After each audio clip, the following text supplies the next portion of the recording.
in the dying embers of human existence, as the asteroid, a behemoth the size of Texas, hurtles relentlessly toward Earth.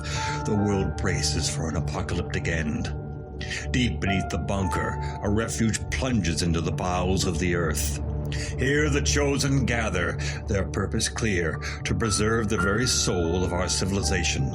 The 35 and 70 millimeter prints that encapsulate the magic, the emotion, and the dreams of generations past. These masterpieces, each frame a testament to the human spirit, are carefully cataloged and cradled in the cavernous confines of the bunker. Perhaps there was room for more, for friends and family yearning for salvation, but sacrifices must be made. The movie nerds stand united, the keepers of a flame, promising a future where the art of storytelling endures, transcending the boundaries of time and space. God help us all.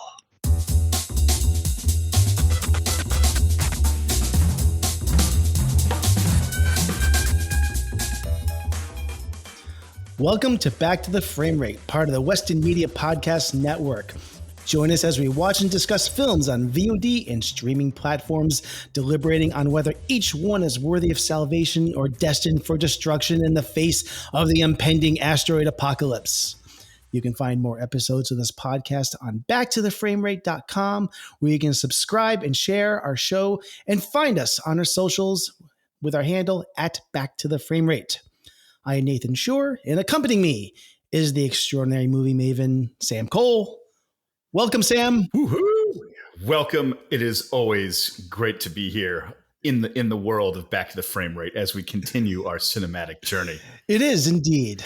By the way, quick topical comment, because we're in the spooky season, and I could wait to mention this later, but Joker, Folie à Deux, man, that is not doing well, and I didn't really follow any buzz or anything like that. I mean, I was a little bit surprised, but like I feel like a kind of shallow casual movie goer saying this, but the buzz is so negative that I might just wait for streaming. Like I was kind of interested, and after reading about it, I'm like, oh man, like I was surprised. I thought it was like guaranteed big opening weekend, and like I did not see that one coming at all. It is the first superhero movie to get a D cinema score. Now, that's something that not even Morbius got. Oh my God. So it's interesting because this is it's a sequel to Joker, which did have its haters, was a divisive film, but also this is a movie that made over 200 million domestically. Joaquin Phoenix won Best Actor, right, for this movie. This is a highly lauded movie for the most part. And that movie had a $60 million budget, maybe $65 million budget, highly profitable. And the movie did the cardinal sin. We're going to make a sequel of over 3 times the budget. We're going to make it a musical.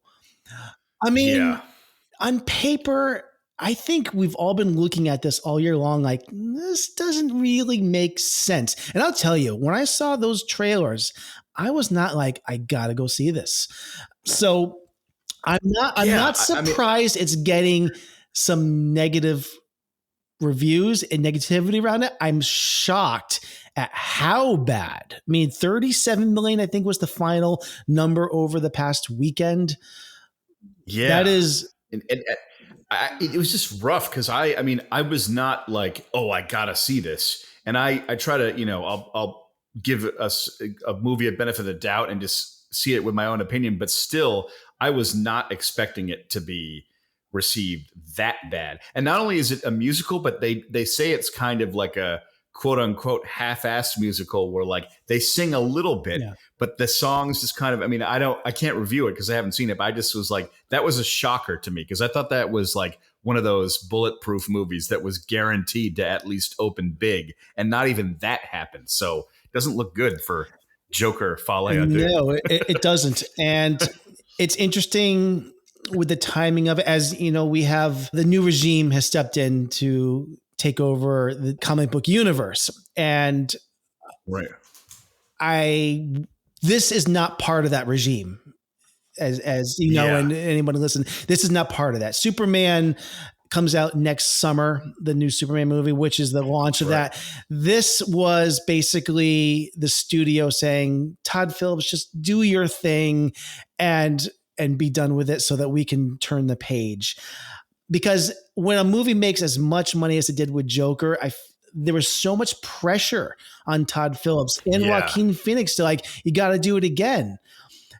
But it never really seemed to make sense why they were doing this. Because I think Joker, I was a fan of Joker, but I just never found a reason why there had to be a sequel to it. But anyways, I was a fan too. It felt like a oneer, like a really interesting oneer, but like, Yeah. Well, it is what it is. And compare it to another movie that came out just 2 weeks before that, Megalopolis from Francis Ford Coppola, which cost about the same amount of money. That would have made $4 million. And I think also had a similar cinema score. But I would say that this Joker sequel is a much more devastating flop, because that is a huge like franchise type of film, and all of Megalopolis's money is one person, and there aren't the same ramifications to that. Nobody expected Megalopolis to make money. Oh, for sure. My visual metaphor of like a movie launching is like a person jumping off a high diving board, like an Olympic diver. And if you're speaking just about box office, these two movies to me, it's like the person fell off the front of the board, was like, whoa, and just belly flopped in the There's ocean. Nearly $400 million spent between both these movies. Oh my God. We could feed many, many countries.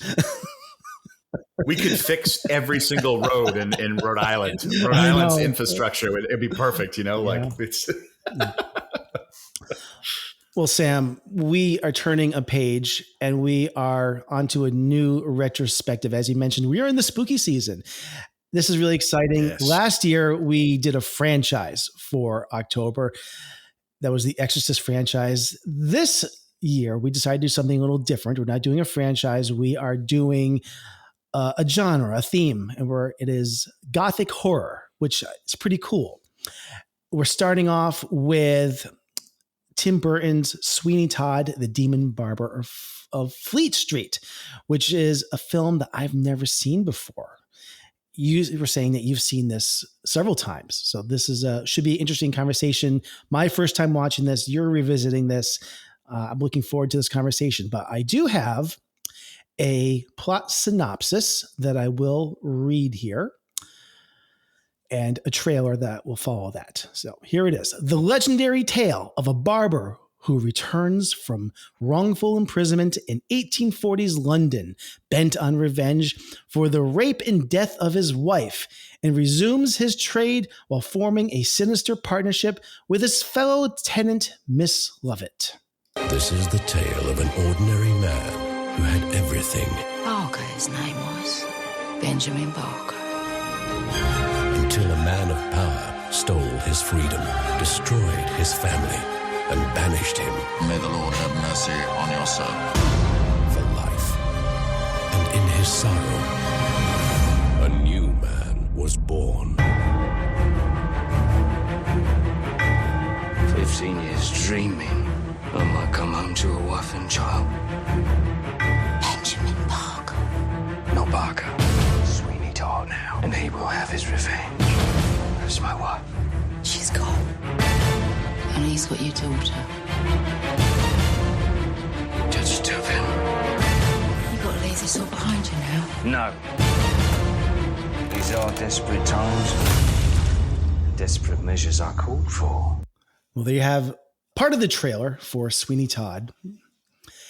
This came out on December 21st, 2007.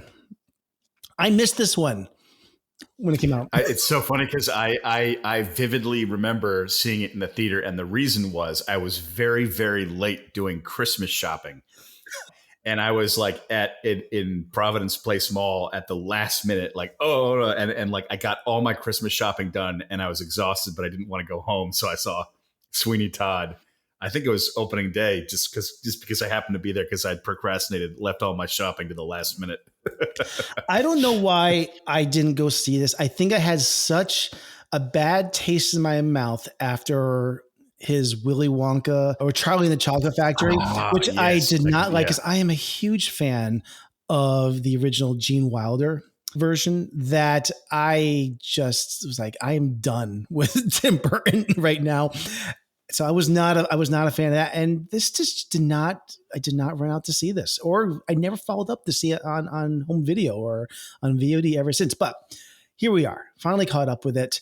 So yeah, December 21st, 2007. This was a jam-packed year also. I remember as well, trying to catch up with movies. Oh, yeah. So I think the following spring, when I could have seen it, I was probably catching up with, There Will Be Blood and Atonement and all these other things that came out in the end. That was a big holiday season. That Atonement, There Will Be Blood. Like, that was chock full of movies. I remember that.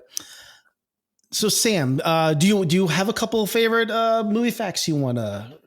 Yeah, some really interesting stuff about this movie. When they'd gotten the production together, I had no idea that Tim Burton replaced Sam Mendes actually as the director, wow. And I don't know the reason, but Tim Burton had actually been interested in. He saw this. I think he saw a play version, I think in the early 80s. And so Tim Burton had been interested in this for a while, which I thought was interesting, because not knowing that before, I thought he was kind of just like a hired gun, like, hey, we'll get Tim Burton and his wacky darkness for this, but he'd been interested in it. So it was cool that he did that. That was just fascinating, because like Sam Mendes and his energy, I mean, I can sort of imagine what that would have been like, but two very different directors.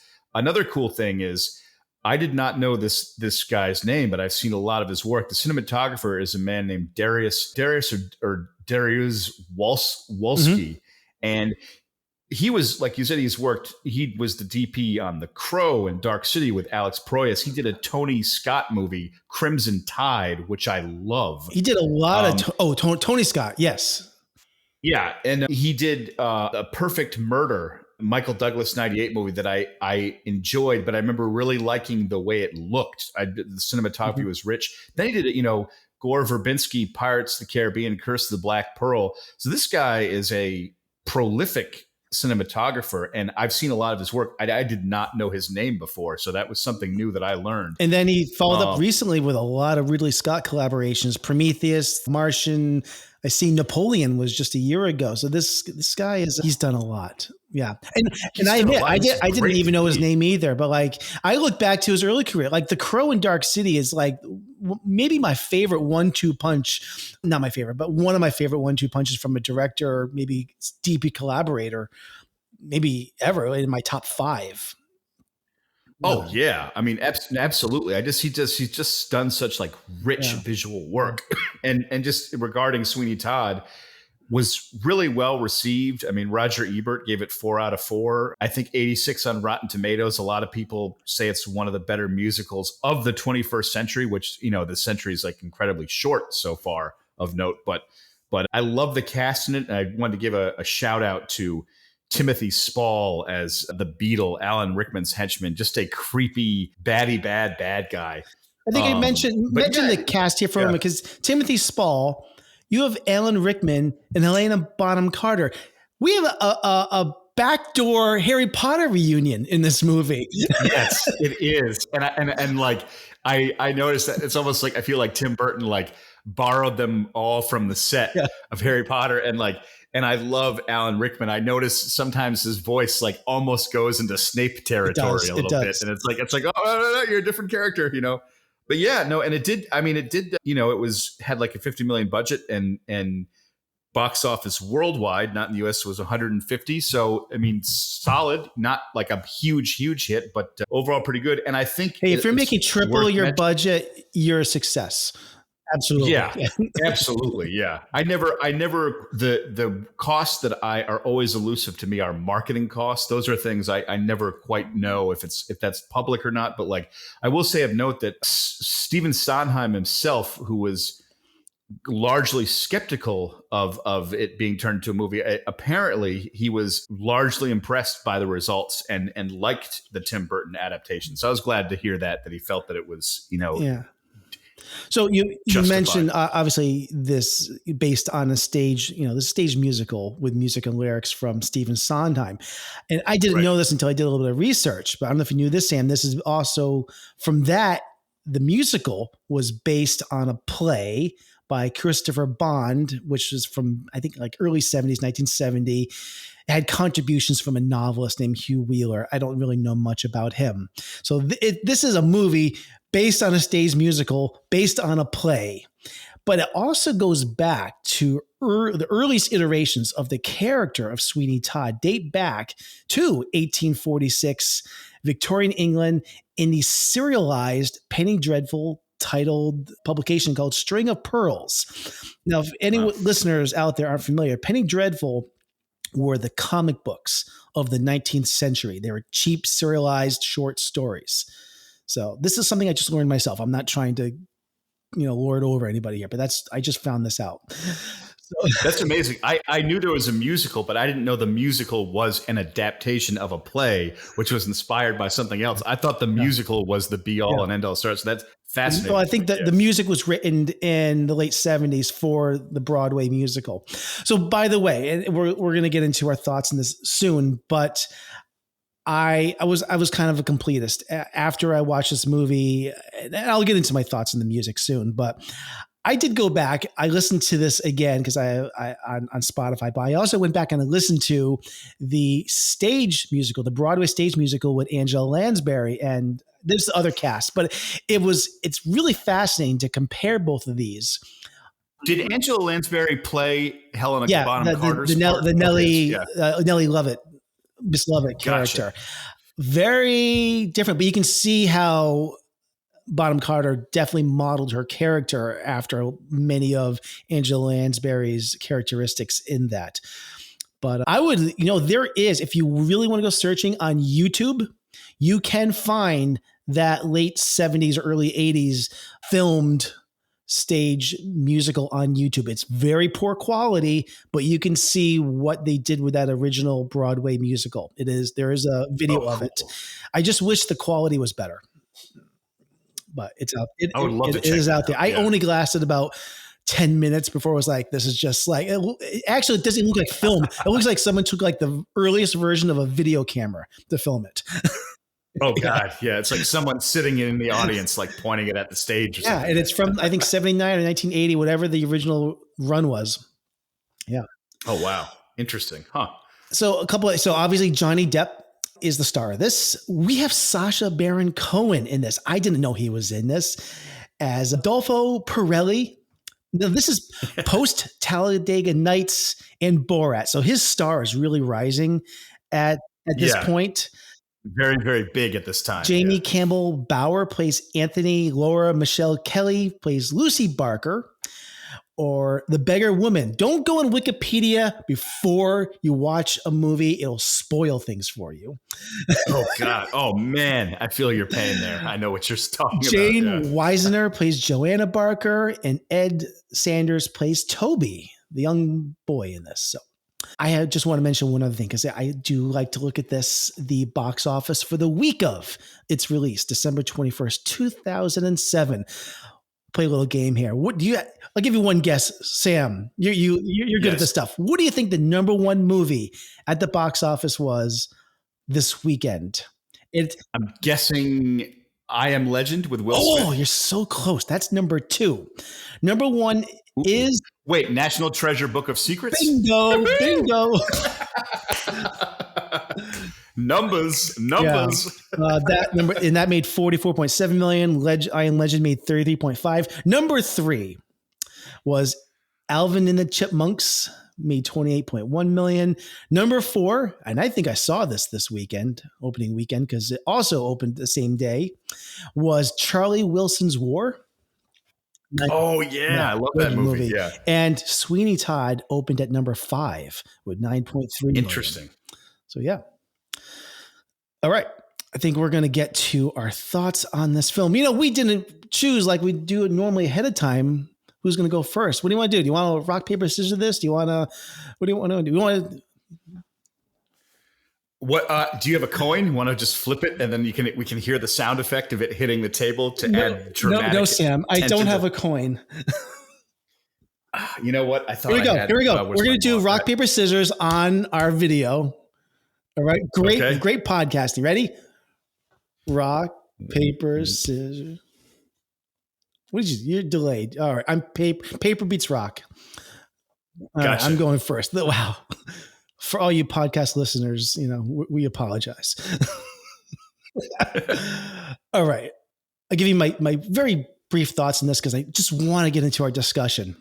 So this, is a dark, gothic musical that I really do believe showcases Burton style while pushing into what I discovered to be an unexpected violent movie. I didn't know what I was getting into here. Like I said, my first time watching this, I was shocked by the violence and gore in this. And I had to stop it and look online and realize that this is an R-rated movie. I had no idea. I'm so used to Tim Burton working in that PG-13 violence. And I was kind of taken back a little bit, not taken back, but I was just like, whoa, we're going there. Well, I thought Depp and Helena Bonham Carter were perfectly cast in this and deliver really great performances and even doing pretty well singing, which neither of them are known for. I know Depp has his own rock band. I don't know if he sings in that. And he's got that side career. And he's in that, what was that? Hollywood Vampires is like where he's got all actors and musicians that are from, in the Hollywood scene and LA scene all play together. Anyways, in some other side projects. But nothing that demands this type of thing. The music composed by, legendary Stephen Sondheim is undeniably well crafted. But I found it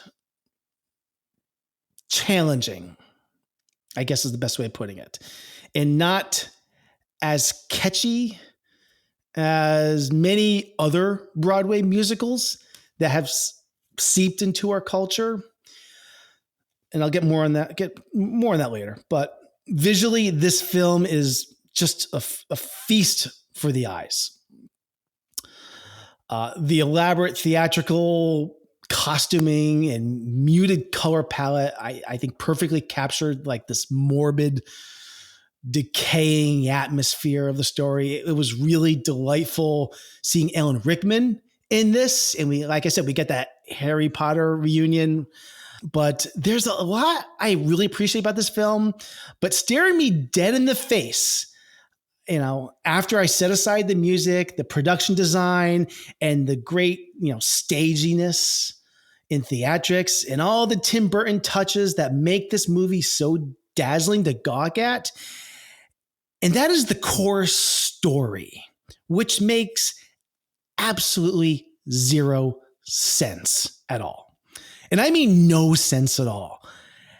And I hope you and I are going to talk about this a lot more because in regards to what Sweeney Todd's revenge plan is, I have a huge problem with it because I'm really of two minds with this film, whether I love this because it's so beautiful to look at, but when I think about what the story is, it makes no sense at all. And I'm having a hard time leaping over that hurdle because it's grinding at me to the point where like I'm angry at it. It's hard to give this movie a rating. I've been between 3 and 3.5. I've almost was at a 4 one time because it's so good in many ways. But it almost wants me to bring it back down to a 3 because of that. But I'm at a 3.5 right in the middle of those because I could still change it. But that's where I'm at right now. But I can't wait to talk about what my real issues are with this film with you, Sam. And maybe you can help me understand. But that's where I'm at. Awesome. Fascinating. So I walked into this movie just blind. I mean, it looked kind of interesting. Interestingly enough, the producers downplayed the musical element and the marketing, and that got in a little trouble because people they go in to see the theater and they start singing right away, and some people in the audience are like, "What?" So here's the thing: for me, I So though musicals are not like my first like go-to genre, there's some of them that I love. The movie Chicago with Richard Gere and Renee Zellweger, I just think that's like a masterpiece. I think they got Best Picture in 2002. For me, and again, seeing it blindly, when I went to this movie, Stephen Sondheim's music and the interesting kind of minor key and the tonality and stuff like that, I loved the music in this film. After I saw it in the theater, I went and I bought the soundtrack. This was back when you would like buy a CD and stuff. I played it over and over in my car. My dad did as well. I just like obsessed with the music. And so the music to me was like a huge selling point because I just found myself loving it. I think if I were to give a general review, what I like about the movie is it's operatic, and we can get more into the story later when we discuss it. But like, I love how this is like almost like a Greek tragedy opera where every character is an archetype, and you don't really go into depth of characters. So it's like, Alan Rickman is a bad guy who's evil. Why? Because he's a bad guy. Yeah. Like, and I wanted more, but yes. And so though I can definitely understand it, for me, I just thought it worked like in this very archetypal kind of way. And so I just, the dark tragedy of this movie, I love how like quote unquote deliciously dark this movie is, because it's so dark. And you talk about the graphic violence and gore, it's not even stylized. It's just like brutal, throat cutting and murders and like realistic blood. And I love the glorious darkness. For me, the reason why it works so well for me is I see it as this archetypal thing where here's a guy who used to be good, and he's so overcome by grief and darkness that he becomes the very thing that he was like. He becomes even worse than Alan Rickman. He becomes the demon Barber of Fleet Street and becomes into like the darkest darkness. So, I mean, I personally, I love this movie. For me, I would put it in my top like 5 Tim Burton movies. Oddly enough, my criticism is and I had the same reaction. I hadn't seen it in several years. I had the same reaction watching it again when I saw it the first time. Is I think for the most part, I think Tim Burton's camera work and editing is pretty good. I think my one criticism of the film would be I sometimes wish that Tim Burton's camera work was a little bit more proactive in helping make story moments stronger. I felt there were some times where he would sort of take a back seat to the music and just kind of film like a 2-shot and a close-up, and I thought it was pretty good. An example of that would be when Sacha Baron Cohen, when the kid is like, when they're selling that fake hair growth elixir. Yeah, I love that scene. I love that scene. And I felt like that was an example where like the camera could have like, spun around them more or been a little bit more proactive. And when I mean proactive, I'm not talking like Baz Luhrmann, like flying around like crazy. I just mean there were some moments where I felt there was an opportunity for the camera to do more. But that's my minor criticism.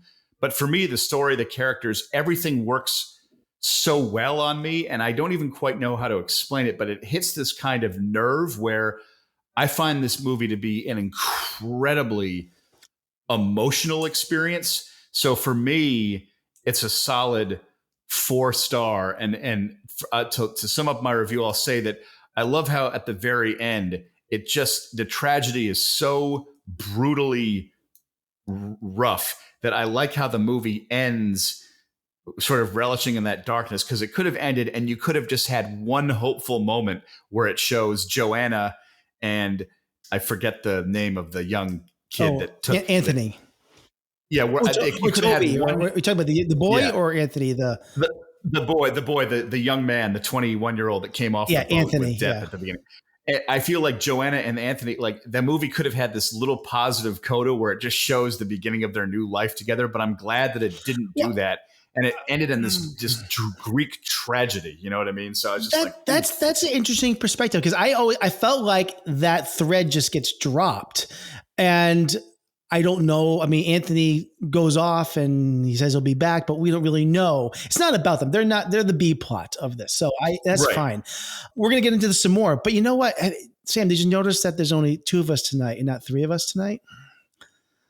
Yes, I did. Well, I did notice that. Yeah. I don't know if our listeners did as well, but B sent me over a file to play for us. And I think it might be her review of Sweeney Todd. I think it's only a minute or 2 long. So let me listen to it. So much of this movie really holds up for me. I know a lot of people are very close with the source material, and obviously the movie deviates from that in some pretty significant ways. But I do think it's always doing so in a way that is appropriate for the medium, for moving a play onto film, which is a tall order and, let's face it, is not always done well. But when the movie opened and we see the CGI blood and the CGI London, I was like, oh man, am I going to hate this? Has this not aged well for me? And aside from my opinions on some of the leads, which haven't aged well, that wasn't the case. Sweeney Todd is a bit of a standout for late Burton for me, quote unquote late Burton. And while I have a soft spot for Big Fish, this is miles ahead of Charlie and the Chocolate Factory and Big Eyes, and I think it's certainly better than what comes after it, though I did like the second Beetlejuice.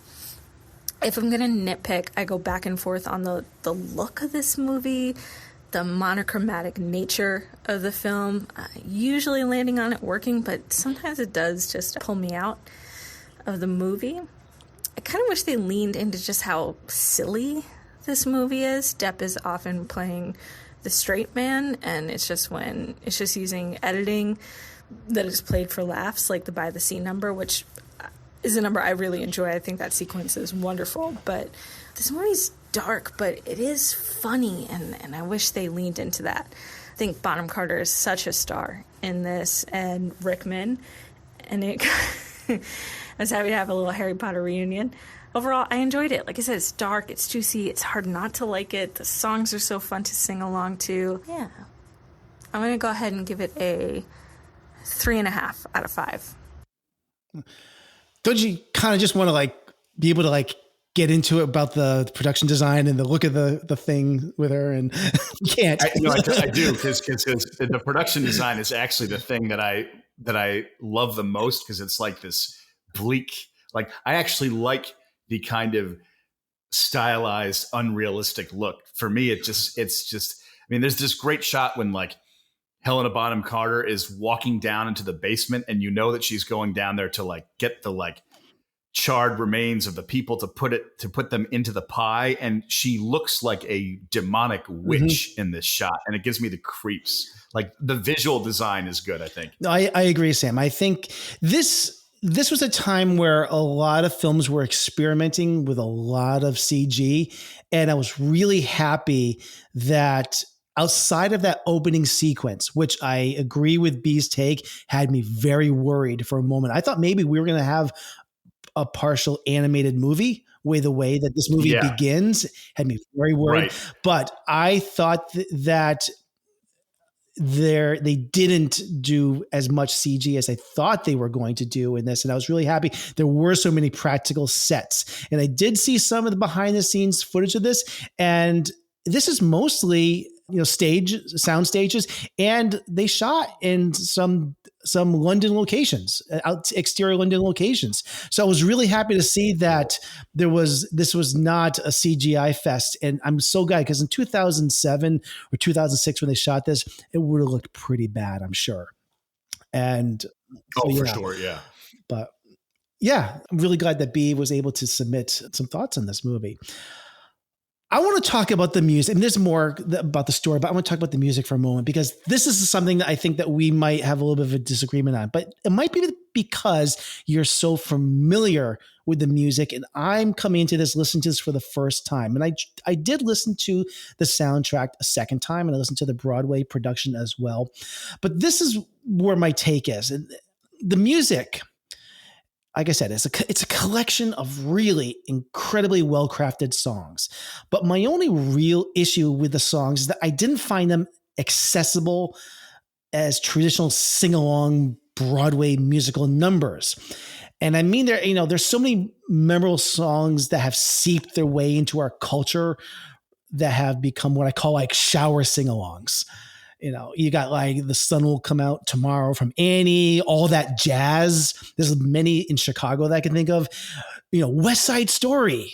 I could think of like 6 or 7 from there, or even Hamilton, which isn't that old either. But I could not grab on to anything in here, and it might be because the style of these songs, and I'm going to try to articulate this, but the style of these songs is written and performed as such, where the performers they're just kind of like monologuing their thoughts quickly, not unlike Hamilton in a lot of ways, but I could not find catchy choruses in these songs. The lyrics are just so dense, and there's a lot of unconventional harmonies in here, and it keeps changing. A lot of these songs are changing and shifting tones and in structure. It's something that's hard to just like, bop your head along to. And it's such a fascinating anomaly that this is a musical that is as popular with its music as it is, because it's such an outlier that these songs even exist in the first place. I don't know what you think, Sam, but it might just be because I'm just so fresh to this music, but I could not, I wanted to like find something I could like sing to and like find the repetitive nature and like go to work the next day and be like, yeah. And like, and find that tune that I want to listen to again, and not a single song. And B mentioned the what was it? The Down by the, what was it? The Sea? Oh, Down by the Sea. By the Sea. Love that. Yeah. It's a good song. Or by the Sea. By the Sea. Yeah, yeah. Not a bad song, but it's an oddity in its presentation, being so light and cheery. And there's nothing else in the whole movie, or possibly the play, that is like that. It's a well done scene, but it's just so bizarre. Everything is so bizarre, and it wasn't. So, anyways, that's what I wanted to say about it. But I'd love to hear how do you feel about the music here? Am I wrong in that take? No, I don't think you're wrong per se, and that's how you made it feel. I think what you're talking about is the nature of Stephen Sondheim and his music. I mean, he did the music and the lyrics to the Broadway play and the movie Into the Woods, and I have always loved his music. So it just might be like a personal taste thing, because for me, when I saw this in the theater, I was coming out of the theater with the lyrics like in my head, the tune stuck in my head, and already saying the thing. I think it's I know what you mean about the monologuing, but like there's a different, it's a style that is different. And for me, because of the fact when you say like it's an outlier, to me it stands out on its own, where it's not just kind of like a snazzy song or like a typical Broadway song, music that just has a beat you can hum to. I find that it sort of weaves these like psychological themes and motifs in it. And so like it's the dialogue is dense, but it's like that in Into the Woods too. And I really don't know the musical terminology, but when you're in a lot of his things, he'll go through a melody and you'll expect it to end on a certain note, but instead it will end on this like minor key that sounds very strange first. And for me, I loved that. Like I thought the music in this was excellent. In fact, if it was not for the music and the music, I think I would have been closer to the 3-star range. Like, ooh, this is a dark kind of interesting, twisted Gothic movie. But for me, the music is what puts it into the stratosphere. It's just my personal reaction to it. But I love the music with its minor keys and the dialogue, or like the song when they're singing about Alan Rickman and Johnny Depp are singing about women in the barber shop, or when they're talking about talking about how people taste. Or when the kid is singing about like Joanna out the window. To me, I find the melodies like haunting and amazing. So it might be a personal taste, but I feel like this music is a cut above a lot of like the sort of standard Broadway things. I don't disagree with your take either. And it might just be because it's breaking my brain, taking it in this way. I don't know. Do you have? I mean, everyone has like a different. Or my ears, not in a bad way. I did not dislike the music. It was just something that like I wanted to take away from this, something that like I could just really sink my teeth into and sing myself.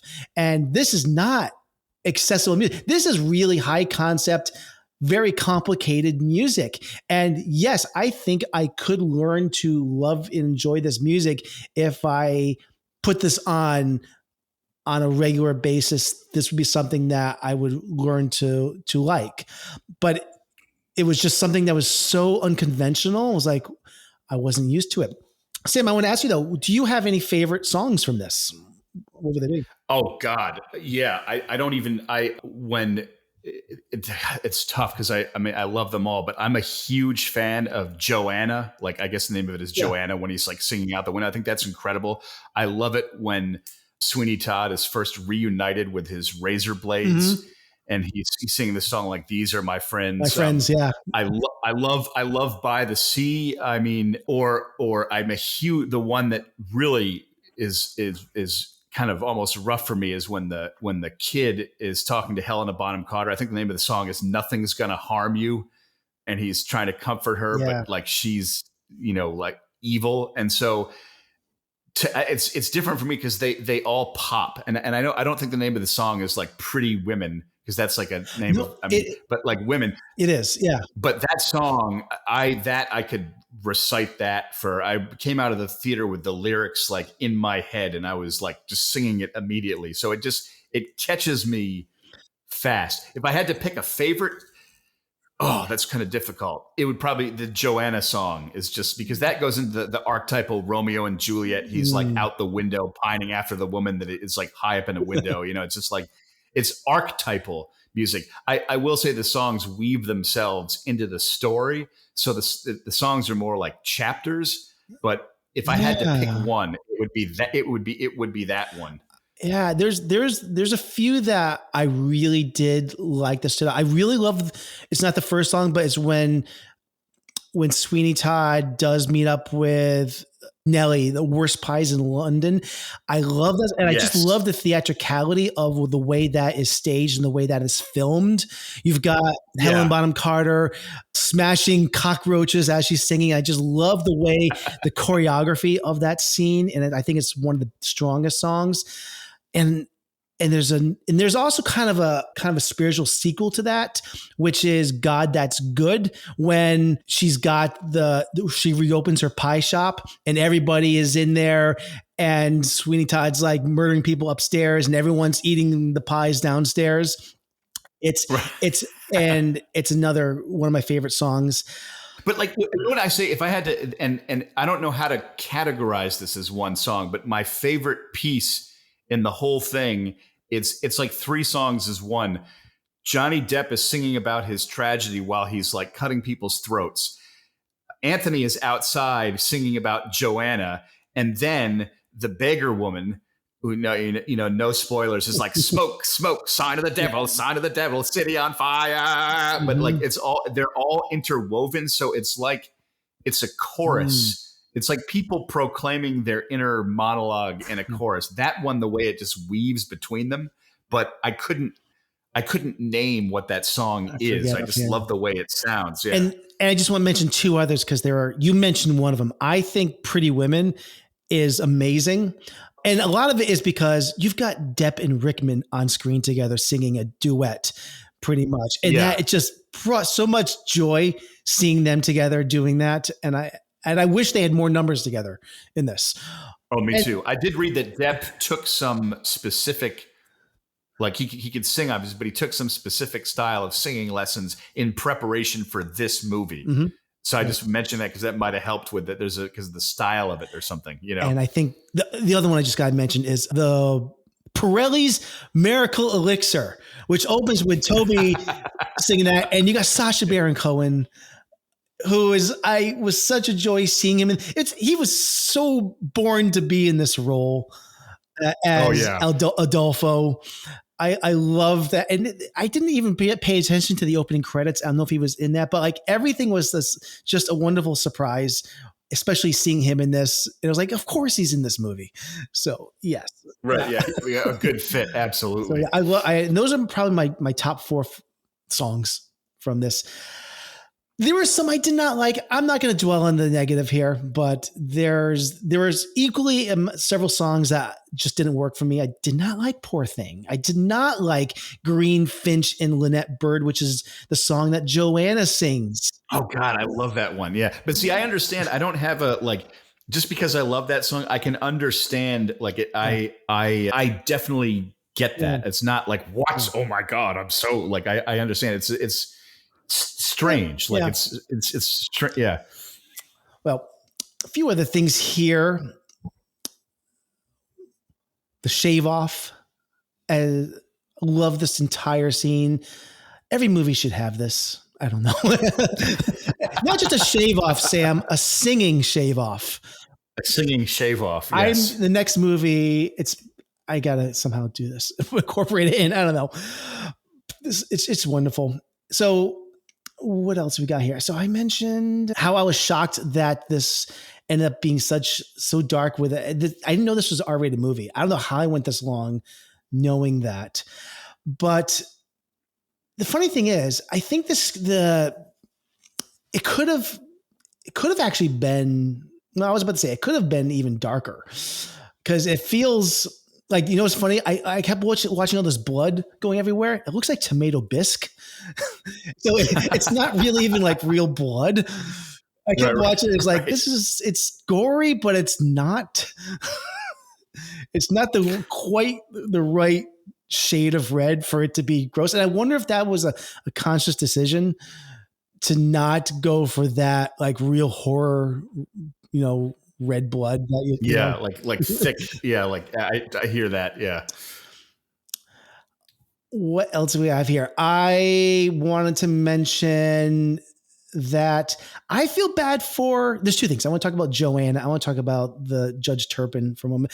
I feel bad for Joanna because here's a woman, or I don't know how old she was, 15, 16 years old. Everybody wants to own her like a prize in this movie. And I think this is the theme of this. Other than her being a damsel in distress, held against her will in I was about to say a metaphorical tower, but in this case, it really is a real, flora or on a London flat. I wish that her character had a little more depth. She gets that one song, Green Finch and Lynette Bird, which I already said is song. It's actually my least favorite song in this film. And it's supposed to explore themes of, captivity and maybe the power of the human spirit, and all that, as in comparing to her to a situation of being a caged bird. But I just did not find the imagery of the song very powerful. And I just really, her character, the actress, and I don't like to put down performances, but Joanne and Anthony, and I know they're the B plot, but they are acting up against heavyweights. You got Depp Rickman and Bonham Carter. And I found those two to be so not up to par with their co-star or the leading actors in this, that I was like, they felt like the type of people that they found from a Broadway production to be in this movie, because they're obviously amazing vocal performers, but they just are they actors or are they stage actors? Well, that's the thing that I totally agree. It didn't take down the movie too much, but they are in comparison. It looked like they were cast on their look and their voice. Yes. But that's about it. It's almost like they're models, like clothing models, like really good looking clothing models, playing roles. And I know that sounds a little harsh, but when Anthony is smitten with her and looking up at the window, I feel I don't mean to detract on him, but I just feel that like Tim Burton gave him the direction of just stare, just look at her with wonder. And he's just giving this look that's totally like surface, where I just feel like their performance is like surface level, but I don't feel depth of characters behind them really at all. And they're kind of secondary, but I agree. They're just more kind of like they hit their marks and they look good, but they're just kind of, there's not a lot going on there. Yeah. I want to talk about Judge Turbin for a moment, because character, I mean, Alan Rickman, I love Alan Rickman. I don't think he's ever turned in a bad performance, and I think he's really great in this. However, I really wonder, and this is going to sound harsh, I wonder if he was miscast in some ways. Because here's the thing. He can play, I mean, this is a guy that played Hans Gruber. He can play evil. He played the villain in Robin Hood. He can play evil. But in his later years, I think it might be because I'm so used to him aging into who he became. I found him still too lovable.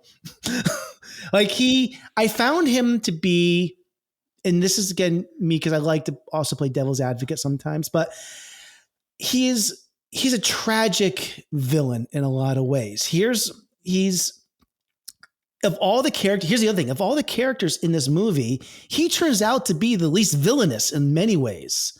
His only true crime is, if you notice in my plot synopsis, I read that he said he raped in the death of his wife. Well, he didn't murder his wife. I don't know if he really raped his wife. It's so vague, really, what he does to. I hear that. I thought he was supposed to have raped her in that costume party scene when he covers her up. Like, I think that's what was going on there. Okay. See, yeah. I was really confused what Judge Turbin's crimes are, other than somehow he got rid of Sweeney Todd's original name? Barker, right? Benjamin Barker. Yeah. So somehow he's like, I want this woman. I'm going to get rid of this guy. Yes, that's a shitty thing to do. And fine. All right. Yeah, he's a bad guy. Great. And he's holding this woman hostage. Shitty thing to do. Yes. Worthy of killing him? Probably not. But I found him to be more sad and tragic because I want to know what happened to him. Who wronged him that made him such a sad, lonely person that starved for companionship? And what I also like about his character is, from his vantage point, he's the hero of his story. And that makes a great villain also. Right. There's a lot of internal conflict going on within him. He's a damaged person, but we really don't know why.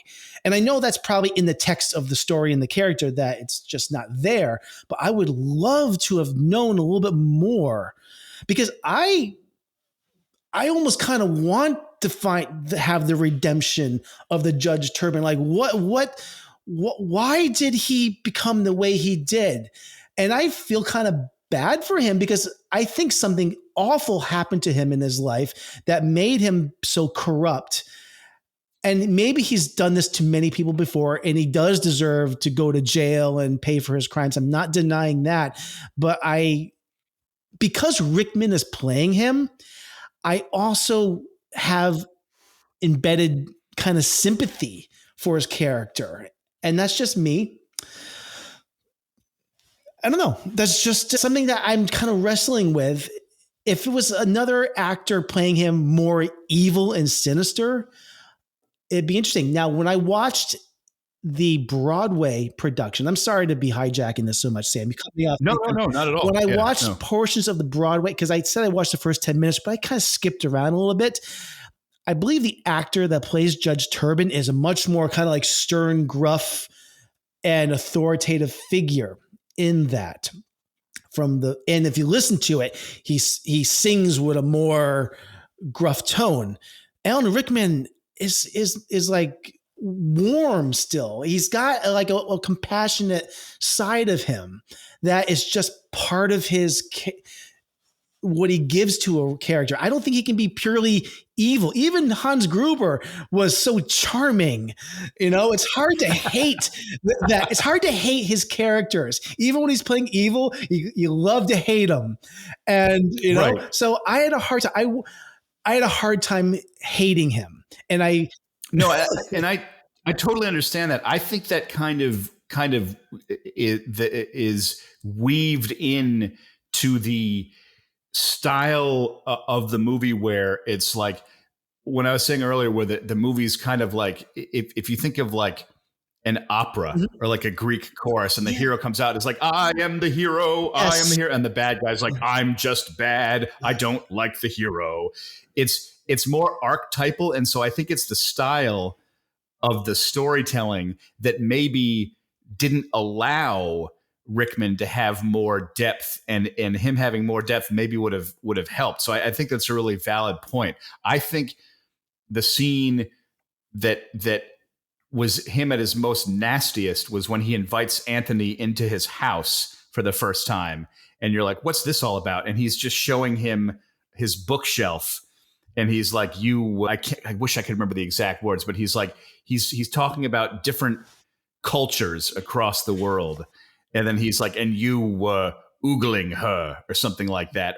That's not what he says. There's a better line. I'm forgetting it. But he corners Anthony and puts him on the spot when Anthony's first invited to his home. That to me is the strongest character moment of like, oh my God, this guy is really vicious and creepy. And then Anthony was on his way. He's lost. He's trying to find Hyde Park. And so he thinks he's just getting invited into the house to be told directions. But then they beat him, kick him out of the house, and the beetle like hits him with his cane and like it's like, go on your way. And then a comedic moment, he like drops something on him as he closes the door, and it's kind of like, oh my God, these people are awful. You know what I mean? So like that was the moment that turned me on him. But I know what you're saying. It's like it's almost like the structure is not allowing for more character development. Maybe there was a missed opportunity there. Yeah, I know. I mean, if it's not in the source material, it's not there. And like I said, I listened to the original play. This is a very close adaptation of the Broadway musical. So there's not much that changed from that. I want to talk about one other thing before we take a break here. Can I talk about what Sweeney Todd's plan is? Because this is really the thing that I'm most hung up on. Absolutely. Okay. Oh, sure, yeah. Okay. And Sam, please tell me what you think. What you think is I'm not seeing here, and it could just be, as you said, this is opera logic, and it's just me being nitpicky, and that is, I'm sure it is. But here's the thing: if you really think about what's going on in Todd's plan, it makes no sense at all. He is, first of all, he's so singularly focused on revenge on Judge Turpin that he hasn't thought about some basic elements of his revenge plot. So he could so easily have killed Turpin anytime he wanted, number one. And of course, if he did that, we wouldn't have a movie or any story at all. He didn't have to go through the elaborate nature of reopening his barbershop with the hope that the judge just might walk through there one day. Silly. All right. But anyways, also his plan is just so incredibly short-sighted, and it's focused only on revenge without any thought about what happens after. So such as, after his murder spree is discovered, how will he protect Joanna? And there's like no end game to this. And he's wasting so much time on killing just like innocent people for the benefit of Nellie's pie business, and only her pie business, which has no benefit to his goal. Like, I don't know what he's getting out of that. I totally hear that. I think the point, or at least the way I interpret it, is that he kind of loses it. I mean, he shows up. He's been away on the ocean, traveling the world for like 12 years. He comes back, and he's hurt and he's angry and he's desperate. He has a little bit of hope, but once he finds out that his wife is dead, which, you know, is not true as we learn in the end, then he's like, I'm overcome with revenge. I got to kill this guy. And wants to kill him with his knife or his barber, you know, his blades, because of his connection to that. He almost gets the chance to kill Alan Rickman, but then Anthony walks in, ruins that plan. But I think the whole pie business afterwards is him just becoming demonic. I mean, if the name of the movie is like The Demon Barber of Fleet Street, his revenge and his desire for revenge has overcome his reality, and he's just becoming dark. And it's like Captain Ahab obsessed with the whale goes after. He's losing his grip. So it's thin. It's an archetypal thing, but that comparison I get, because Ahab is driven to killing Moby Dick, and he's going after that goal. But what is Sweeney Todd's goal in this? I think he wants to kill the Beetle and Alan Rickman, and I think beyond that he has no goal. And I think he's so overcome with hate and anger that he just loves the idea of cutting people's throats. I mean, I think he's losing. Do you think that he has any need to what drove me nuts is that he knows his daughter is being held captive by Turpin, but he seems to have no interest in that. Like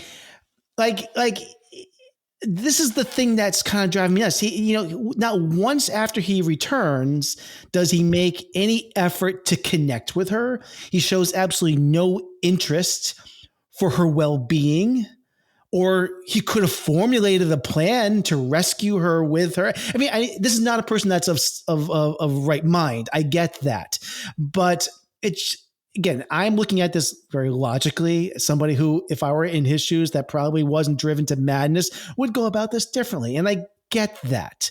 So I'm not trying to say, well, I should have done this and that, and then it would make sense. This is fantasy. I get that. But because this throws away all logic, I mean, all semblance of any plan at all that makes sense. It's just kind of this big giant plot hole that I'm like, I don't get. As an alternative, I just wanted him to if you want revenge, just go fucking John Wick on the bad guys and get the job done. Stop all the music and theatrics and just do it. That's all he had to do. I totally hear you. And I mean, that's a really good point. I think there's one song, and I can't remember, but he said something about how he was like, and I'll never see Joanna. There's some turning point where he's given up on even trying, and there was some impetus for that is directly connected to what you're talking about, but I can't remember the scene that well. So I mean, I totally understand.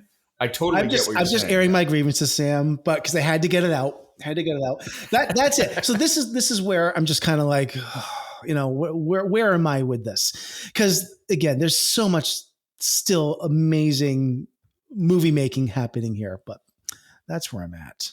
So, I totally hear that. Yeah. Anything else you want to add to this?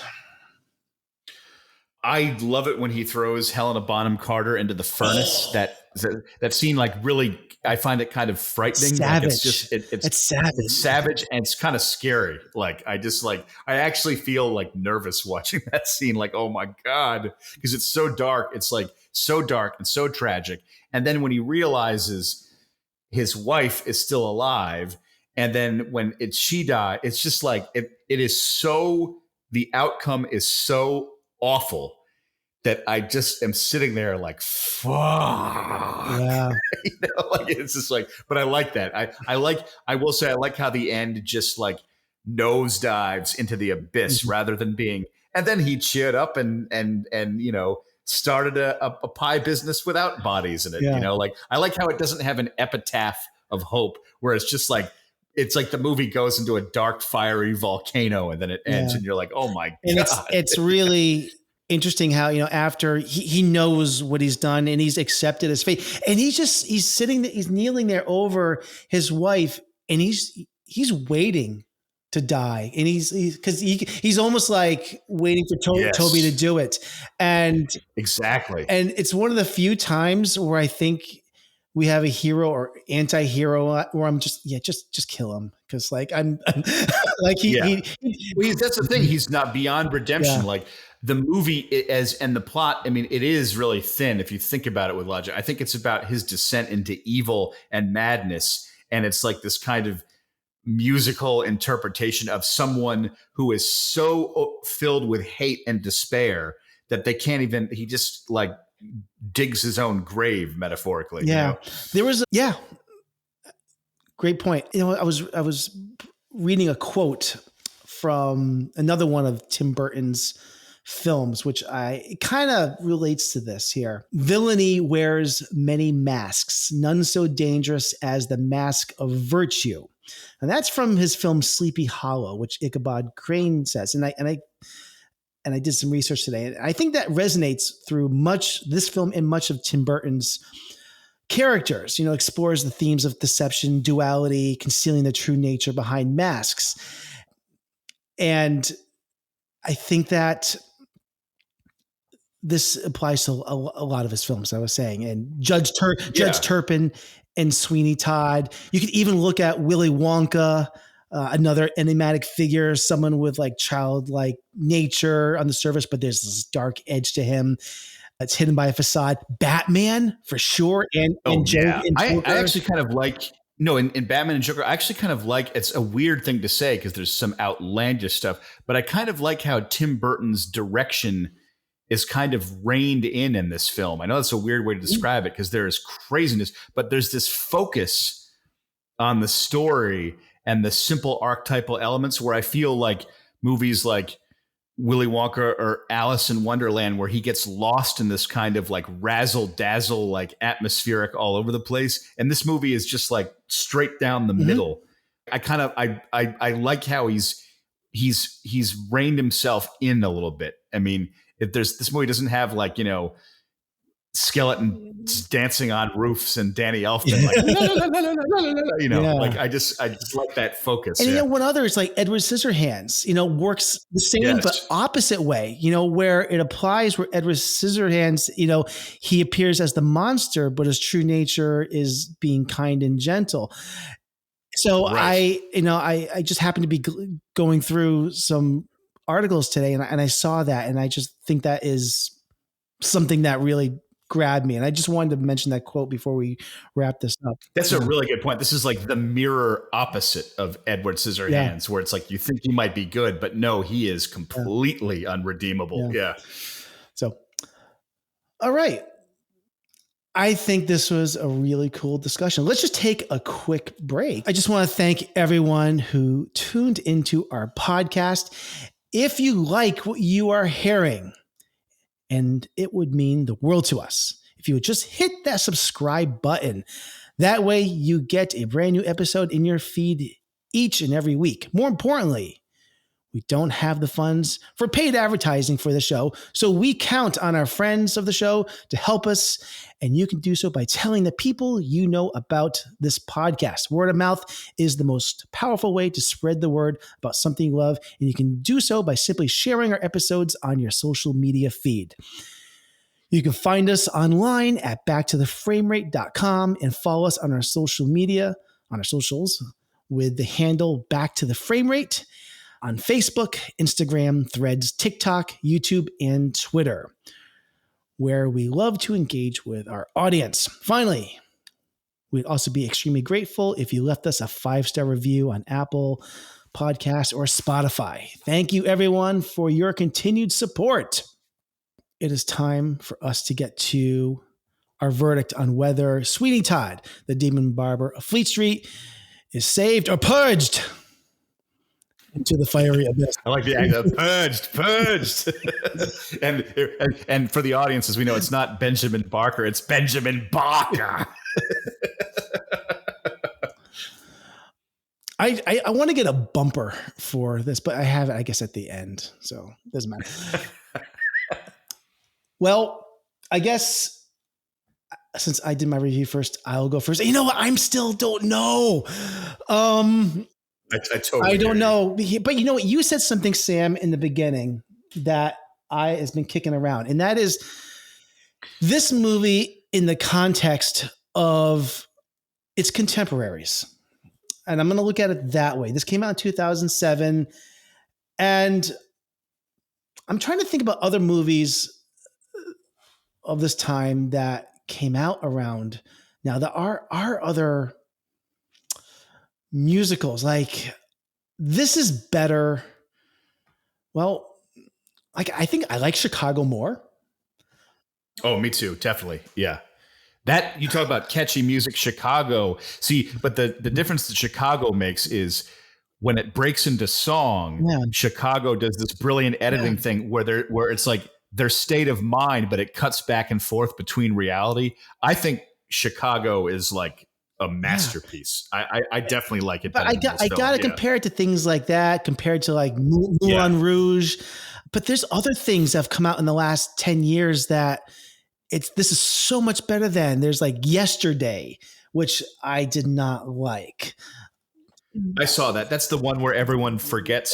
Is that the one where everyone forgets the Beatles song? Yes, I was so disappointed in that. And I have been very disappointed in a lot of musicals of the last 10, 15 years. And there are a couple in there, but Sweeney Todd is for all my reservations with some of the music, this is so well done. And it is probably still the best Burton movie since Big Fish still for me, I guess. Because I did like the Beetlejuice sequel, but it's kind of fading on me a little bit as the more I think about it. I'm on your exact same page on the Beetlejuice sequel. I'm going to say yes by a nose hair. I'm going to say yes. I'll put it in the vault because it is of its time. It is doing really good things. I don't know if that explained it well enough, but sure. Yes. Okay. I totally hear that. Man, that was hard. That was hard. Oh no, I hear you. Yeah. I mean, I would be, I know I'm so merciful on the vault. For me, the reason that I would say yes as well is just because it's such a specific outlier that the atmosphere of this movie is so strong and has such a vibe to it. And I specifically like Stephen Sondheim because of his unique style of music. I would put it in the vault for that reason, and also just because we have no musicals yet at all. I don't think, So I think of it from like, this is a movie that also a factor for me is like if I feel ever like watching it again, and I like coming back to this movie every once in a while. So it would be a yes for me, not a resounding like, oh, this has to go in the vault, but like you. It could slip out, but it gives it just a little bit of a hair where I feel like I feel like I would be happy to put it in there. I think that's another reason why I would watch this again because I'm curious to see what my take on it would be. That's the other thing. So yeah. So we have another opinion here. Sam, did you notice that there's only two of us and not three of us here tonight? Now that you mention it, where is B? Where is B? A Stephen Sondheim musical. B did submit her thoughts on if this movie should be in the vault or not. I kind of am curious. I have not listened to this yet. For the listeners at home, she sent her review in her decision, and I just threw it into the pod, and I don't know what she's going to say. So let's see what it is. So my verdict for the vault is a no, unfortunately. I really enjoy this movie, but I don't think we need to keep it forever. There'll be better musicals, and there's better Burton flicks. There's better play-to-movie adaptations. I don't know. I don't think it's the one that we need to keep for posterity for future generations. But I'll see what you two decide. She didn't seem very confident in that no.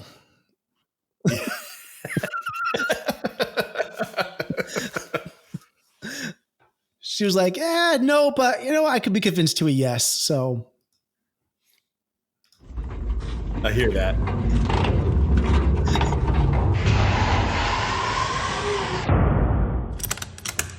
I don't know, Sam. You might have just gotten me on a day where I'm just have a soft spot. You know, I feel, you know, just. I hear you. No, I'm in a giving mood.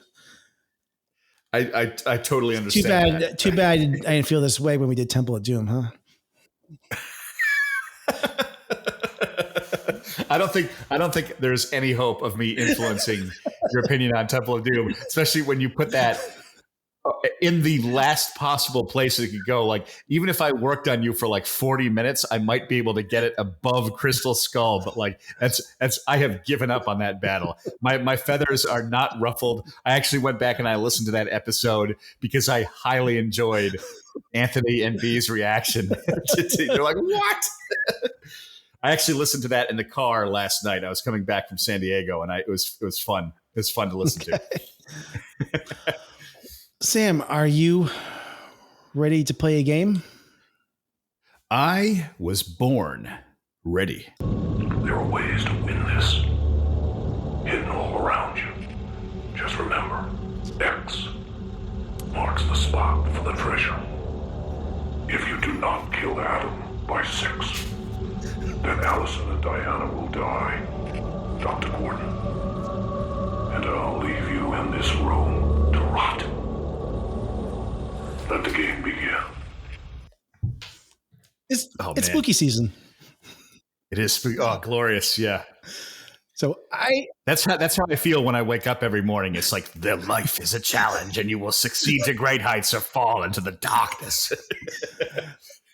So once again, I failed to mention at the top of the show, but for our segment after our verdict tonight, we have a little game tonight. We are going to be doing our Johnny Depp top 5 films he wasn't in, but we think he should have been in. Dun, dun, dun. This should be interesting. We've never done anything like this before. We've done some top 5s, maybe 1 or 2 in prior shows, but this will be something new for us. First question I just want to ask you, Sam, when we thought of this last week, and you've been toiling over this list, I'm sure for 8 days now, you know, what did you have any criteria? Every moment of every day. Did you have any criteria going to this? How did you prepare this list? Well, you know what? It's even though it's kind of loose, what I noticed that actually was a strong factor, and this almost has to do with casting and typecasting in Hollywood. I thought of the versions of Johnny Depp, because it's like there's the creepy Johnny Depp, and then there's like the straight edge Johnny Depp in that. What was the movie about? Remember the movie where he's the Finding Neverland? He's the guy. Didn't he write where he's very like. And so I feel, just in a nutshell, that my perception of this is how I perceive him as an actor. And so a lot of on my list, they tend to be things where, oh, of course Johnny Depp could fit into that movie. But I don't know if my list is very much a stretch. And that might have to do with just like perception of actors in general. Okay. Yeah. My strategy... You know, I didn't really have much of a strategy at all. I just kind of, the funny thing was, and I don't know if you did this, but I did a fun thing as I did this. When I decided what movie I was going to put him in, I looked at what year that movie came out, and I thought of the consequences of that.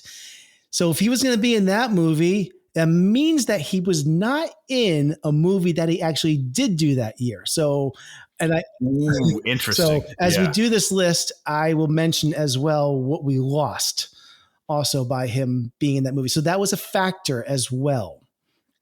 So interesting. Do you have any thoughts about Johnny Depp as an actor in general? We don't have to get too deep into this, but I think as an actor in general, he has an impressive amount of range that I don't know is fully explored due to, you know, like marketing and his popularity and roles he should be casting. But every time I've seen him in a role that I thought would be a stretch, he does it surprisingly well. So I think he might be able to do things that people wouldn't necessarily expect him to be in. But I think he's got range, especially for his movie star status. It's not him just, it's just Johnny Depp being Johnny Depp. I've seen him stretch himself. So I think he has definite range that has been explored, but could possibly be still explored more. Yeah, I agree in many ways as well. I think he's also somebody that never really reached also his full capabilities. I think there's a lot of untapped ability in him. Like we saw a little bit of it, I think, in the early mid 90s with Benny and June, Ed Wood, Don Juan DeMarco. Even some of the more Hollywood studio productions. He's been in so many. He's been excellent or very good in a lot of bad movies, but it wasn't because of him. It's oftentimes poor writing, poor production, just bad marketing. They just didn't know what they were doing with the movie. And I look at things like Nick of Time or The Ninth Gate or a lot of these movies that is like, what, or From Hell. And these aren't necessarily bad movies, but it's like they're star vehicles that just kind of went off the rails. And I look at those movies and he's not the reason why these movies are bad.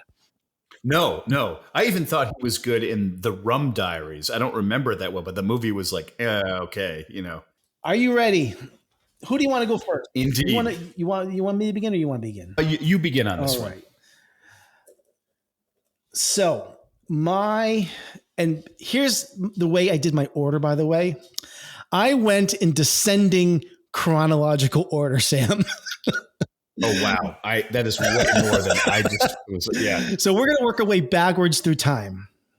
My number, I'm going 5 through 1, but honestly, there's no order in the quality of these movies. It's just the way I'm doing this. So Suicide Squad, 2016, directed by David Ayer. This was not a good movie.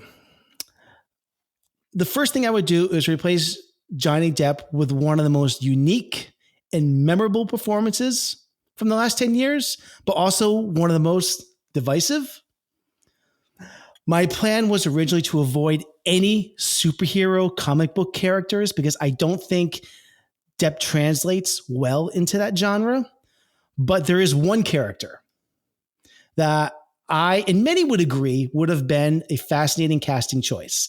That is why in the 2016 film Suicide Squad, I am kicking out Jared Leto and casting Johnny Depp as the Joker in that. I think he would. I see that. I think he would have created a very brash and unexpected take on the character. And this movie still would not have been good, but I would love to have just seen his take on the Joker. And this is something that has bounced around the internet for years. This is not an original idea, but it's something that I agree with, would have been really cool to see. Funny thing is, like I said before, if he goes in this movie, that means he can't do something else.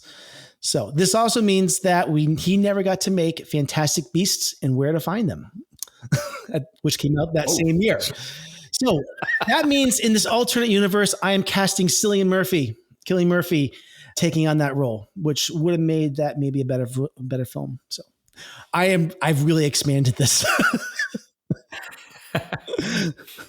Okay. That's my first one. My number 5, I'll call it, or whatever. So for my number 5, and I don't know if I'll get the chronological time. You'll have to. That was my neurosis. But I think that I would cast, I think Johnny Depp could have played Brad Pitt's role as Ben Rickert in The Big Short. Ooh. I think he could have done that. And I think as Brad Pitt kind of went against type in that movie, I think Johnny Depp could have totally inhabited that role. And I could just see him it'd be very different than what Brad Pitt, but I could have seen him doing that.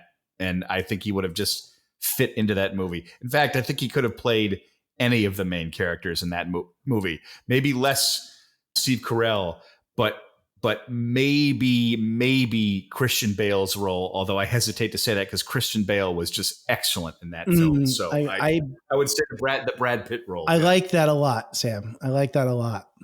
That's good. That's good. All right. So my number 4. There are a lot of reasons why Lady in the Water was a failure.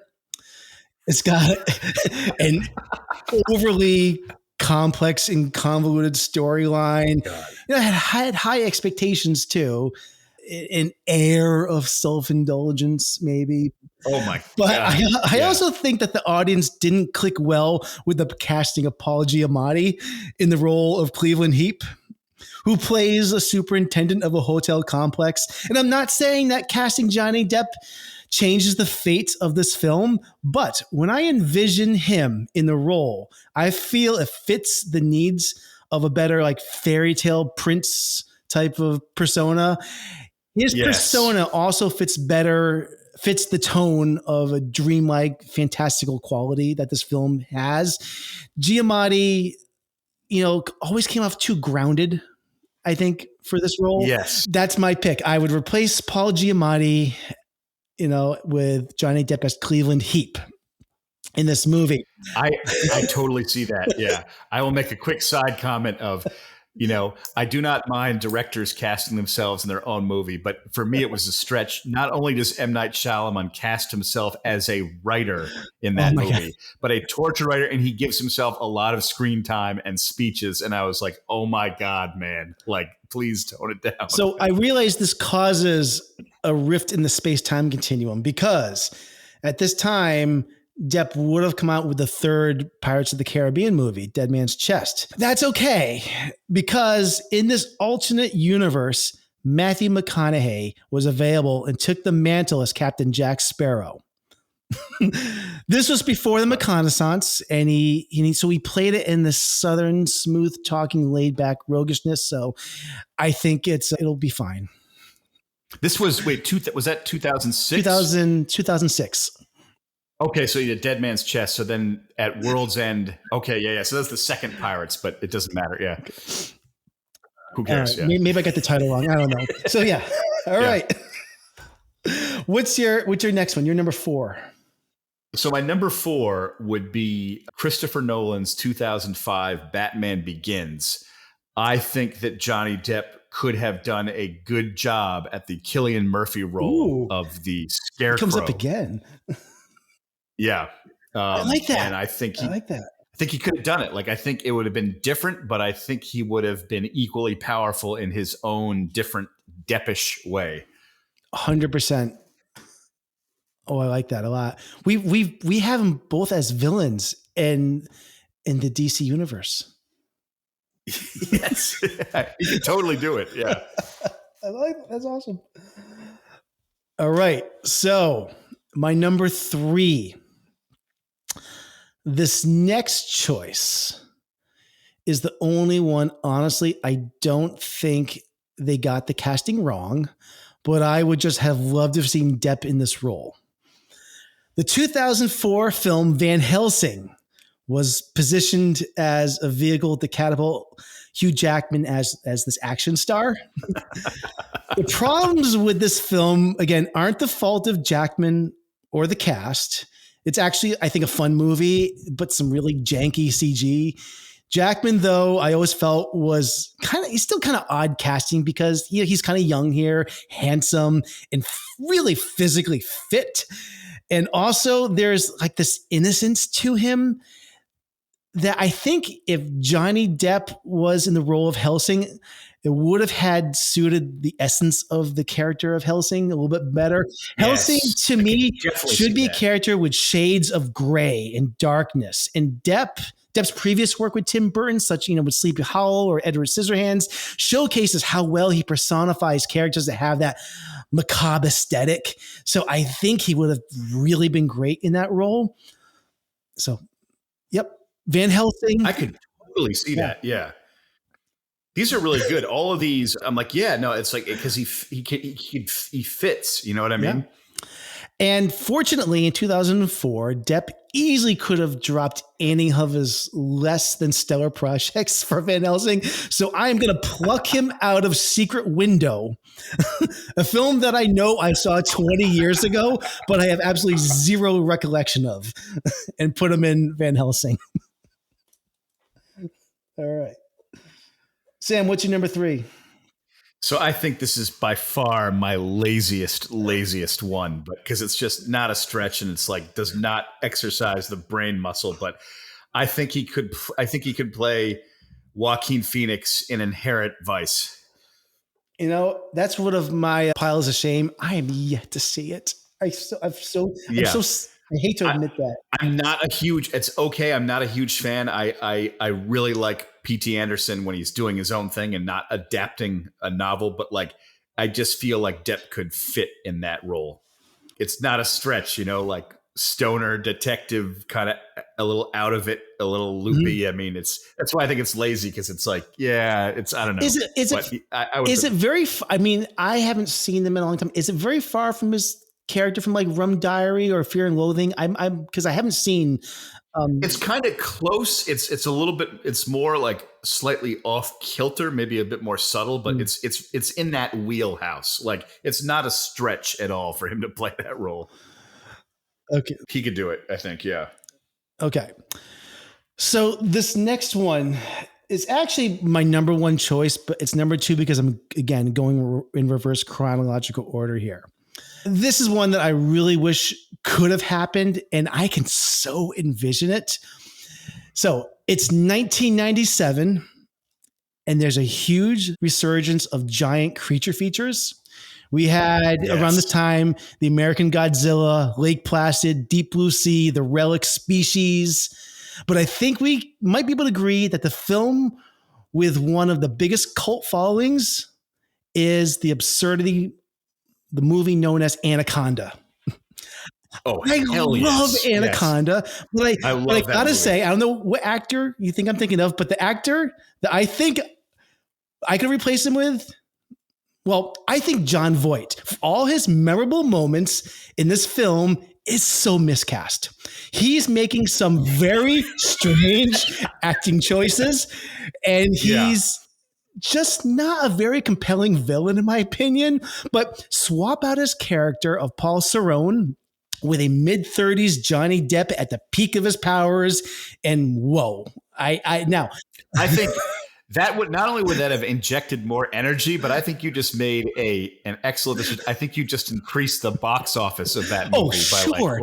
Well, I mean, I mean, now I wouldn't want this film to lose its campy nature, and losing Voight does run that risk, but I think what you get is a much more interesting villain, a much more nuanced villain. Yeah. His approach would have been more psychological in a darker portrayal of that character of Cerrone, definitely sweatier and more seductive. Just imagine him among this ensemble, you know, with Ice Cube and J-Lo and Owen Wilson. I mean, Eric Stoltz, it boggles the mind. Like it never happened. But I like to think in an alternative universe, he played this role. It's so good. I wholeheartedly, I want to see that movie. Yeah. So here's the point. Anaconda did come out the same year as Donnie Brasco. So that would mean that we'd lose that film. But I would take the Johnny Depp Anaconda movie over Donnie Brasco. So there you go. I hear that. I applaud that. I love this game. All right. What is your number 2? Okay. So my number 2, now this is a smaller role, but I would think, and you really don't see this character that much in this movie, but in Once Upon a Time in Hollywood, I think Johnny Depp would have made a scary Charles Manson. Ooh. And he's got, I think he's got like, it's been a while since I've seen, he's got like one scene and he's talked about, and he doesn't show up at the ranch, I think, which is where he's like, where his cult is. But Johnny Depp as that character in that movie would have just been like effective, I think. Very small. It's not like a star vehicle. I'm sorry, Sam. I forget who plays Charles Manson in that movie now. Let me check it right. I don't know off the top. Let me see. Let's see. Come on, phone. Help me out here. Who plays? I'm looking right here. Charles Manson. Yeah. Damon Harriman, who portrays Manson, also portrays him in David Fincher's Netflix series Mindhunter. I don't even remember the scene, so I don't know how to. It's a short scene where he literally is only in one scene, and he shows up. Oh, I kind of remember that at a house asking for directions, and you see him walking down the driveway, and you're like, "Oh my god, that's Charles Manson." I do remember that now. I kind of forgot about that, but yeah, okay.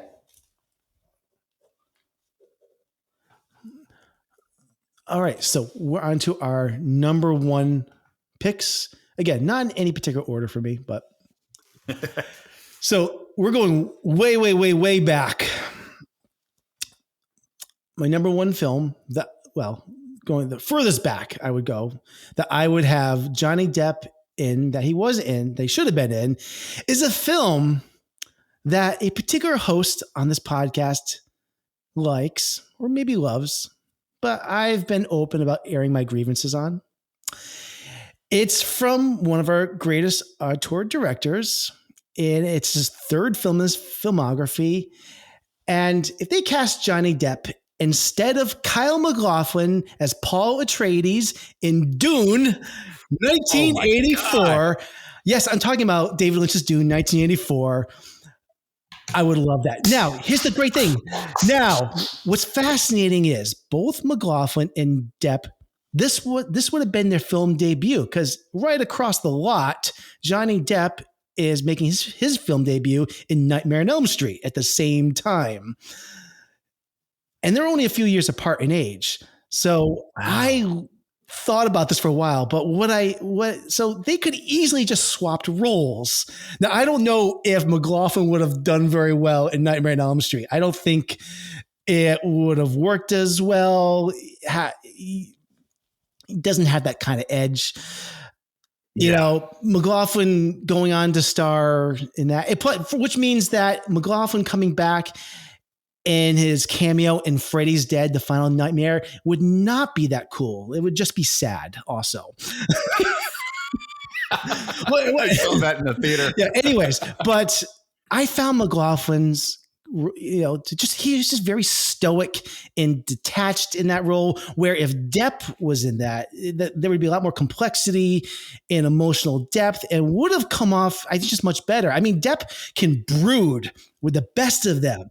And he's got an edge and a darkness that would have been incredible as Atreides. However, I don't think Depp in this role would have changed the fate of this film. I think it still would have bombed just as bad. It would have helped a little bit, but that movie is still the movie. But Depp in that role, could have been awesome. Yeah, and I think that's one of the reasons why I have a hard time with that movie, because I think MacLachlan is just really, really miscast in Dune. But that's I totally hear that. Yeah. There you go. That's my number one. What do you got? So mine, although it's not necessarily a huge role, I just see him doing this perfectly. It's a 1993 Richard Linklater film, Dazed and Confused. Oh. And there is an actor named Sean Andrews, who plays a character called Pickford. Yes. And Pickford is supposed to have this huge party at his house, and he is a total hilarious burnout. There's a great scene where he's trying to order a keg of beer before his parents are leaving, and they catch him. And Johnny Depp in this role at his age in 1993, I think he would have brought, it's not a brooding role, but I think if Johnny Depp can be funny, it's a little bit of his pirate side coming in, but I think he just would have been pitch perfect as well. I loved Sean Andrews. I'm glad it's Sean Andrews. I thought he was excellent, but Johnny Depp as Pickford in Dazed and Confused would have just fit like a glove as well. I love Dazed and Confused. I actually, it's weird because I don't want anything to change about that movie, but that's very that's a very creative casting choice. I like that. I love the movie the way it is too. I just gave it a thought. I'm like, yeah, he could do it. I think the movie's perfect, but yeah. Okay. So those are our top 5 Johnny Depp films that he should have been in, but was not. We would love to know what you think about our top 5. And hey, you know what? If you want to participate, send us your top 5 films. We would love to read them. We're going kind of long tonight, Sam, but do you want to talk in our weekly highlights segment a little bit about Megalopolis for like 2-3 minutes? Sure. We're a little late to the ball game here about talking about this because, you know, by the time this episode airs, it'll probably already be on streaming. But it came out like 2 weeks ago. And like we talked about at the top of the show, 120 million to make. It made 4 million or so opening. And we know what bombed. But what the real story is that what people are saying about it and the amount of negativity about it is just, it's mind boggling. But I kind of understand it to some degree, but I think I'd like to just talk for a few minutes about what we thought of this movie, because no matter what, I think it's worth talking about because it is not just a typical release. Oh yeah. So Francis Ford Coppola at 85 releases this movie. This is something that's been gestating with him for over 40 years. I think it goes back to maybe even like the late 70s, the kernel of this idea. He took a whole bunch of his wine money. I think he sold off a few businesses, in the wine industry to scour up this money, hires an all-star cast, gets great people to work in this movie. This is his vision to do it. It is solely his vision. And the world has pretty much rejected this. Sam, tell me your thoughts on Megalopolis. I will say in a nutshell, I mean, I understand, I understand, you know, it being a hard movie to market, but I would say that it swings for the fences in such an out there, bizarre and fascinating way that I am really towards the kinder review of this movie, because for me, the key is I found this wildly entertaining to watch. I was never bored. I thought it had some fascinating concepts. I really don't quite know what to make of this movie, but I have a feeling, like you were saying earlier, that it will achieve a cult classic status, at least in some circles. For me, bottom line, there's a lot to unpack, and I could write like a 10-page review on this movie. But the key factor of this was I was entertained. I enjoyed myself in the theater. I laughed at some scenes. I found some scenes epic. It was so crazy and unique that I just found it stimulating. So I don't know how to review this movie on like a star basis. I don't know what to say, but I swing towards I would watch this again. Like this movie was just way out there, but I was entertained on a certain level and I had a great experience watching it. So I don't have an anger or hate or dismissal to this movie. Some people, I mean, we have a mutual friend, totally respect, that walked out of the theater. Yeah. And I can see that, but that is not the effect it had on me. I was just never bored. That opinion. I surprised myself. I thought I was going to be more negative. I just went in there with like blank and was like, whoa, what is this? You know, that opinion, that's been a common take where people have walked out on this movie, this as if this is the worst thing ever made. I have had a hard time struggling with what like rating to give this thing, how to judge this thing, because it's a very, very simple movie with its message, but it's also just being muddled with so many ideas that Francis Ford Coppola is kind of throwing at us. It didn't really bother me. Like you, Sam, I was entertained. The filmmaking, I don't think necessarily is great in this, but I was having such a good time because I didn't know what was going to happen next in this. Exactly. I felt like I was watching an extremely high budget gonzo movie, like something I would see. And for some reason, I think people were expecting, well, this is Francis Ford Coppola. This guy made Godfather. He made The Conversation. He made Apocalypse Now. And they're expecting greatness or they're expecting something conventional. And what we got was. But see, I think you bring up a good point, because I think maybe people brought too much expectation going into the theater, whereas I get the sense that both you and I went to see it, but without stakes. We weren't. I didn't go in there like, oh, this movie better be incredible. I just went in there blank, kind of like, hey, I'll watch it, and then I was like, wow, that was fascinating and strange. But I had no. I wasn't and I love Francis Ford Coppola, but I didn't go into the movie being like, oh my God, I hope this is as good as Apocalypse Now. You know what I mean? Because it's like, it's so different from anything he's done.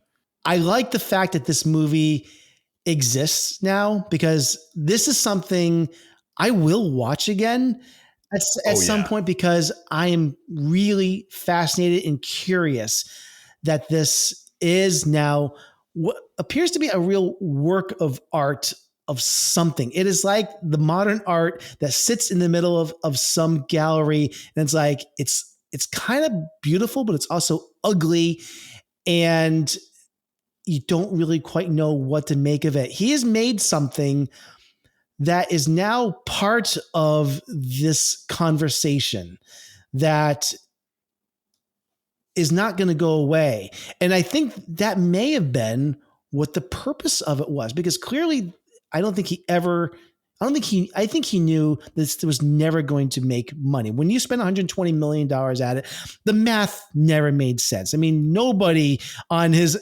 accounting team could have said that, Frank, you're not going to see a fraction of this money. I mean, there's no way. So he knew that this was it. The purpose of this was to create something to give birth to whatever this piece of art was.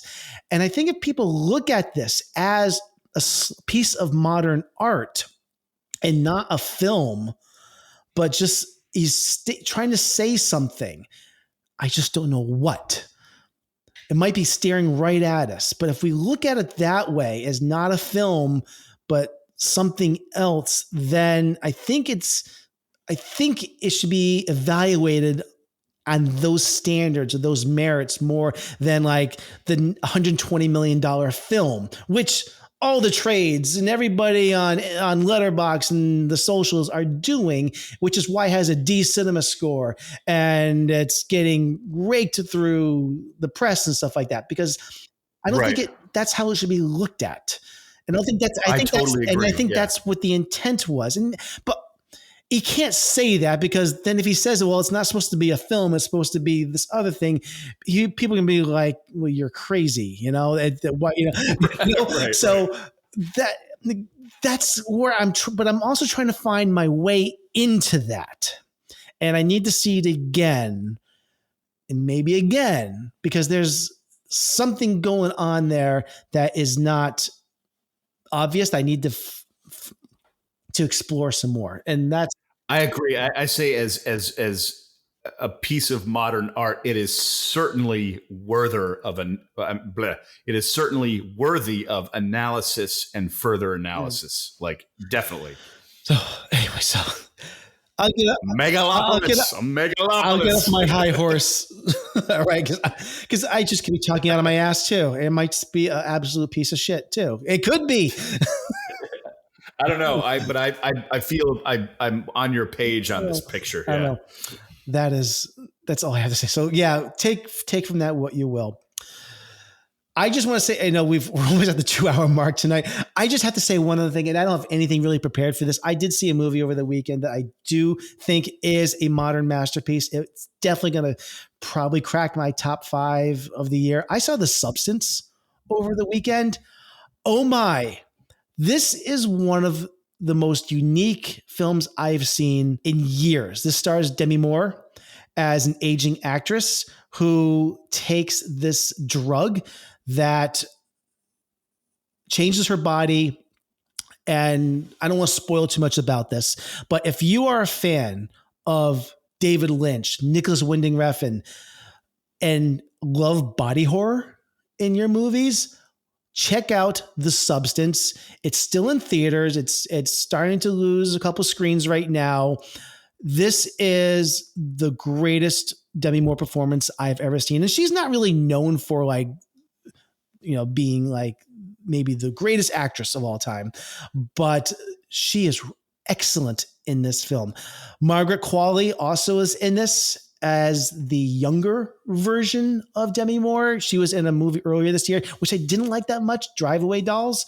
This is a much better film than that, but this is a really, really unique movie. It has a lot to say about what happens to women in the entertainment industry when they age out. And Demi Moore does some things in this that are questionable to try to turn her career around. But be warned, if body horror is not something you like, do not watch this. This is a hard R movie. It goes places, but it's a fascinating film that I recommend if you want a wild ride. Yeah. Interesting. You so much like at least 5 people in the past 2 weeks have been telling me I have to see this. Like I've heard there's a buzz about this. It film, is. so it is. I got to check it out. It is a little bit of Nicholas Winding Refn. It's a little bit of definitely David Cronenberg type film. It's pulling from so many of these things. So yeah, I think that's our show tonight, Sam. Woo! I like your woos. Next, our show is exactly as long at this moment as Life of Pi, an hour and 58 minutes. Oh my God. Yeah. So next week we continue with our Gothic Horror retrospective. We're going to watch Angel Heart from 1987 with Robert De Niro, and who else is in that? Angel Heart. And Mickey Rourke. Oh, young Mickey Rourke doesn't get any better. Doesn't get any better than that. Not like messed up. I got my face slammed by a tire iron. Mickey Rourke. Yeah, Lisa Bonet, Charlotte Ramping, directed by Alan Parker. So this should be interesting. I haven't seen this in about 23 years. Sam, have you watched this film? I've never seen the movie, so I'm first time viewing. So I'll have that'd be, first impression perspective. I would say if listeners out there, if you want to follow along, it's available on Hoopla and Canopy. If you don't know about Hoopla and Canopy, get to know Hoopla and Canopy. It's a free service through your local library where you can stream movies for free. And they have so many titles, both of those. So go to your local library. You can stream them for free, or you can just rent it on VOD. That's Angel Heart from 1987. I'm looking forward to watching that again. It's been a long time. It's Voodoo, Sam. Voodoo. Ah, my Voodoo. My go-to. Not Voodoo. We rent it. The Voodoo Magic. I thought you were talking about the streaming service. Voodoo Magic. All right. Voodoo, the streaming service, is where my endless collection of home improvement exists. Okay. That is it. Back to the Frame Rate is part of the Weston Media Podcast Network. We also wish to thank Brian Ellsworth for our show opening. On behalf of all of us, we bid you farewell from the Fallout Shelter. Your presence in our underground sanctuary is truly appreciated. We are truly sorry you cannot join us, but we want to express our gratitude for your company. If you are finding solace in our discussions, we kindly ask that you please subscribe and leave a rating and review on Apple Podcasts, Spotify, or whichever portal connects you to our broadcast. There you can find more episodes of this podcast, and also on our website, backtotheframerate.com, and on our socials with our handle backtotheframerate, which is, you can find that on Facebook, Instagram, Threads, YouTube, TikTok, and Twitter.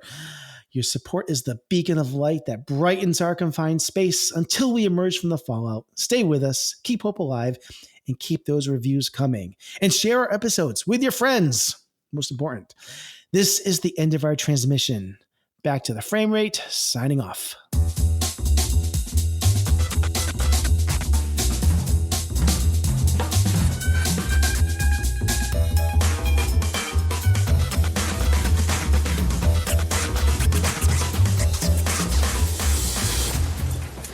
want you to know it's over. Well, bye.